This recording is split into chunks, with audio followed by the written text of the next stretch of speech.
Peserta dengan nomor punggung 030 akan membawakan syair dengan tema komunikasi ideal era digital dalam perspektif Al-Quran. Dipersilakan.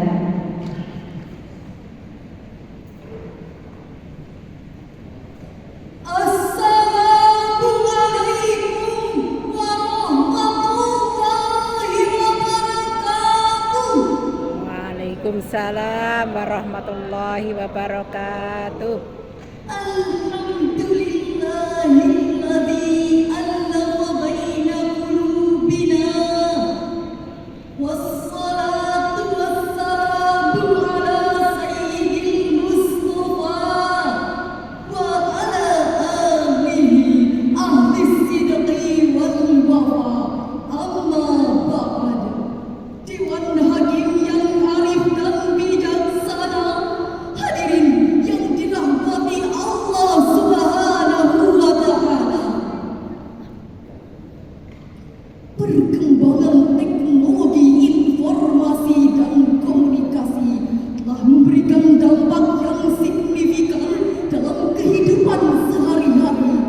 Gelombang panjang evolusi yang dihadirkan telah berpengaruh besar dalam skala lini kehidupan. Media sosial sebagai hasil dari besarnya teknologi telah masuk dan berkembang tanpa mengenal batasan. Menurut data yang bersumber dari WA sosial, pada tahun 2023 jumlah pengguna internet di Indonesia yakni mencapai 213 juta jiwa, dengan jumlah pengguna media sosial di Indonesia yakni 167 juta jiwa, atau setara dengan 60,4% dari seluruh warga Indonesia. Potret ini bak pisau bermata dua, karena selain memberikan manfaat yang melimpah ruah, juga memberikan dampak negatif yang tak terduga. Ujaran kebencian telah marak terjadi, kasus bullying dalam bermedia tiada henti, hoax dan berita palsu semakin menjadi-jadi, ditambah dengan diskriminasi yang kian meninggi. Informasi yang beredar semakin mudah untuk dikonsumsi tanpa sebuah inisiasi untuk menelusuri, membuat masyarakat semakin terpuruk ke dalam kasus-kasus provokasi yang memiliki tujuan saling sindir sana sini, saling hujat, saling menghakimi, bahkan saling menjatuhkan karena rasa iri dengki. Realita ini sangat memiriskan hati, ditambah dengan tantangan masyarakat kita dalam berteknologi. Lalu, bagaimanakah solusi dari persoalan tersebut? Sebagai jawabannya, pada kesempatan kali ini kami akan menyampaikan sebuah syarahan dengan judul Etika Komunikasi Ideal dalam Bermedia Sosial, dengan landasan firman Allah dalam Al-Quran Surah An-Nisa ayat 148 sampai 149 berikut ini.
Demikianlah